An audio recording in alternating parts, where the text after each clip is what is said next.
ಸಿಂಧನೂರು ನಾವು ಬಳಗದಿಂದ ಮಾಡೋದು 100 ಕ್ವಿಂಟಲ್ ಬೆಲ್ಲ, 50 ಕ್ವಿಂಟಲ್ ಮೈದಾ, 21 ಬ್ಯಾರಲ್ ಎಣ್ಣೆ, 60 ಕಡಾಯ, 120 ಮಂದಿ ಹಾಕೋರು. ಇದು 3 ದಿನ 2 ದಿನ ನಿರಂತರ ಮಾಡೋದು. ಉಳಿದ್ರೆ ನೆಕ್ಸ್ಟು ಮಾಡ್ಬೇಕಂತ ತೀರ್ಮಾನ ಮಾಡಿದ್ವಿ. ಇದಕ್ಕೆ ಮಿನಿಮಮ್ ಆಕಾರ ಬಂದು ರಾಯಚೂರು, ಮಾನ್ವಿ, ಯಲಬುರ್ಗ, ಸಿಂಧನೂರು, ಕೊಪ್ಪಳ, ಹೊಸಪೇಟೆ, ಇದೆಲ್ಲ ಹೊಸಪೇಟೆಯವ್ರು ಸಪ್ಲೈ ಮಾಡಿದ್ರು ಸಾಮಾನುಗಳು.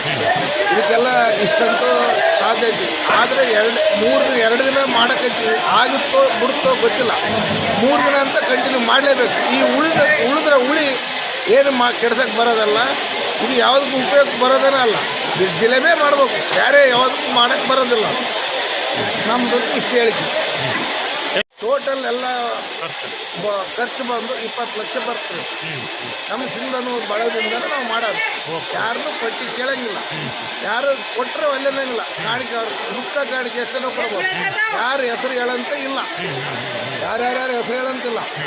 ಅವ್ರು ತಿಳಿದ್ರೆ 1000 ಕೊಡ್ಬೋದು, 2000 ಕೊಡ್ಬೋದು, 5000 ಕೊಡ್ಬೋದು, 10,000 ಕೊಡ್ಬೋದು, ಲಕ್ಷ ಕೊಡ್ಬೋದು. ಯಾರ್ದು ಏನು ಪಟ್ಟಿ ಕೇಳಂಗಿಲ್ಲ. ನಮ್ಮ 11 ಮಂದಿ ನಮ್ಮ ಸಿಂಧನೂರು ಬಳಗದಿಂದ ಇರೋದು. ಆ ಬಳಗ ವತಿಯಿಂದಾನೆ ಗೆಳೆಯರ ಬಳಗ ಅಂತ ಮಾಡಿದ್ವಿ.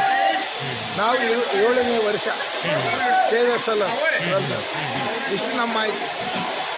ಫಸ್ಟ್ನೇ ಸಲ ಜಿಲೇಬಿ, 2 ವರ್ಷ ಹೋಳಿಗೆ, 1 ವರ್ಷ ಉದುರು ಮಾದಲಿ, 1 ವರ್ಷ ಲಡ್ಡು, 1 ವರ್ಷ ಕೊರೋನಾ, 1 ವರ್ಷ ಗೋಧಿಗೆ ಮಾಡಿಸಿದ್ವಿ. ನಾವು 7ನೇ ಸಲ ಇದು ಮಾಡೋದು. ಫಸ್ಟ್ 2ನೇ ಸಲ ಮಾಡಿದ್ದು ಉದುರು ಮಾದಲಿ. ಕೊರೋನಾ 1 ವರ್ಷ ಉಜ್ಜಿ ಮಾಡಿಸಿ 7 ಕಪ್ಪರಿಕ್ಕಿ. ನಮ್ಮ ಅಜ್ಜಾರು ಏನಾದರೂ ಆ ವರ್ಷ ಕೊರೋನಾ ಬಂದೈತಪ್ಪ, ನೀವು ಏನಂದ್ರೆ ಇದು ಮಾಡಿಬಿಡ್ರಿ, ಉಜ್ಜಿ ಮಾಡಿಸ್ಬಿಡ್ರಿ ಅಂತ. ನಾವು 5 ಜನ ಬಂದು ಉಜ್ಜಿ ಮಾಡಿಸ್ಬೋದಿ. ಉಜ್ಜಿಗೆ ಏನು ಖರ್ಚು ಬರ್ತದೆ ಅವರೇ ಮಾಡಿದ್ರು. ನಾವೇನು ಅದೇನು ಸಣ್ಣ ಬೇಕಾಗಿ ಕೊಟ್ಟಿವಿ ಅಷ್ಟೇ. ನೆಕ್ಸ್ಟ್ ವರ್ಷ 2 ವರ್ಷ ಹೋಳಿಗೆ ಮಾಡಿಸಿರ್ತಾರೆ. ಮಿನಿಮಮ್ ಹೋಳಿಗೆ 40ರಿಂದ 50 ಹಳ್ಳಿಗೆ. ಅದು ನಮ್ಮ ಬೆಲ್ಲ 1 kg ಬೆಲ್ಲ, 1 kg 2 kg, 1 kg ಮೈದಾ, 2 kg ಬೆಲ್ಲ, 2 kg ಶೇಂಗಾ ಕೊಟ್ಟು ಮನೆ ಅಡ್ಡಾಡಿ ಕಲೆಕ್ಟ್ ಮಾಡಿ ಒಂದಲ್ಲ ಸಂಗ್ರಹಣೆ ಮಾಡಿಕೊಂಡು ಲಾರಿಯಲ್ಲಿ ತಂದು 3 ದಿನ ಊಟ ಬಡಿಸಿ ಹೋಗ್ತಿದ್ವಿ. 2 ವರ್ಷ ಮಾಡಿದ್ವಿ. ಈ ವರ್ಷ ಏನು ಜಿಲೇಬಿ ಮಾಡಿಸ್ಬೇಕನ್ನಿಸ್ತು, ಇಷ್ಟೊತ್ತು ಜಿಲೇಬಿ ಮಾಡಿಸ್ತಾರೆ.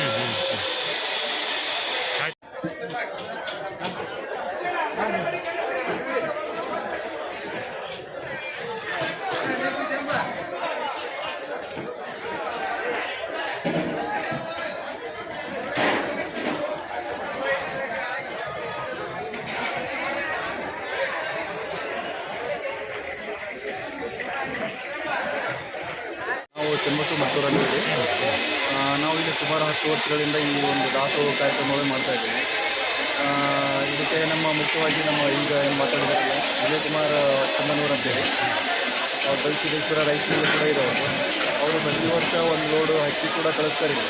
ಯಾರಿಗೂ ಅವ್ರ ವಿಚಾರವಾಗಿ ಯಾರೂ ಮಾತಾಡೋಂಗಿಲ್ಲ. ಅವರು ತಾವು ಕಳಿಸಿದ್ದೀನಿ ಅನ್ನೋದು ಮಠಕ್ಕೆ ಗೊತ್ತಿರೋಂಗಿಲ್ಲ. ಹಂಗೆ ಒಂದು ಉದ್ದೇಶ ಇಟ್ಕೊಂಡು ನಾವು ಇದನ್ನು ಮಾಡ್ತಾ ಇದ್ದೀವಿ ಕಾರ್ಯಕ್ರಮ.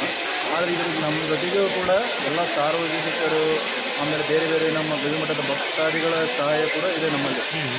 ಆದರೆ ಏನು ಒಂದು ನಮ್ಮ ಗೆಳೆಯರ ಬಳಗ ಅಂತ ಒಂದು ನಾವು ಕಮಿಟಿ ಇದೆ. ಆ ಒಂದು ಕಮಿಟಿ ವತಿಯಿಂದ ಇದನ್ನ ಎಲ್ಲ ವ್ಯವಸ್ಥೆ ಮಾಡ್ಕೊಂಡಿರ್ತೀವಿ. ಎಷ್ಟು ಕ್ವಿಂಟಲ್? 50 ಕ್ವಿಂಟಲ್ ಮೈದಾ ಹಿಟ್ಟಿನ ವ್ಯವಸ್ಥೆ ಇದೆ. ಅದಕ್ಕೆ 125 ಕ್ವಿಂಟಲ್ ಬೆಲ್ಲ ಬೇಕಾಗುತ್ತೆ, ಒಂದು 200 ಲೀಟ್ರ್ ತುಪ್ಪ ಬೇಕಾಗುತ್ತೆ, ಒಂದು 200 ಲೀಟ್ರ್ ಮೊಸರು ಬೇಕಾಗುತ್ತೆ ಉಳಿಗೆಲ್ಲ, ಆಮೇಲೆ ಒಂದು 10 kg ಏಲಕ್ಕಿ, ಇದಕ್ಕೆಲ್ಲ ಬೇಕಾಗುತ್ತೆ. ಇಷ್ಟೆಲ್ಲ ವ್ಯವಸ್ಥೆ ಇಟ್ಕೊಂಡು ನಾವು ಇದನ್ನು ತಯಾರು ಮಾಡಬೇಕು. ಎಷ್ಟು ದಿನ ಮಾಡ್ಬೇಕು ಅಂದ್ಮೇಲೆ? 2 ದಿವಸ ನಾವು ದಾಸೋಹ ಕೊಡಬೇಕು. ಎಷ್ಟು ಜನ ಕೆಲಸ ಮಾಡ್ತಾರೆ? ನಾಳೆ 15ನೇ ತಾರೀಕು 16ನೇ ತಾರೀಕು ಇದಕ್ಕೆ ಒಂದು ಕನಿಷ್ಠ 100 ಮಂದಿ ನಾವು ಜಿಲೇಬಿ ಹಾಕೋನ್ನ ವ್ಯವಸ್ಥೆ ಮಾಡ್ಕೊಂಡಿದ್ದೀವಿ. ಅದ್ರ ಜೊತೆಗೆ ಅವರು ಒಂದು 200 ಜನ ಅವರಿಗೆ ಹೆಲ್ಪರ್ ಇದ್ದಾರೆ, ಮತ್ತು ಒಂದು ಸೇವೆ ಅಂತೇಳಿ ಒಂದು 200 ಜನ ಇದ್ದಾರೆ. ಟೋಟಲ್ ಒಂದು 500 ಜನ ಇದರಲ್ಲಿ ಕೆಲಸ ಮಾಡ್ಬೋದು.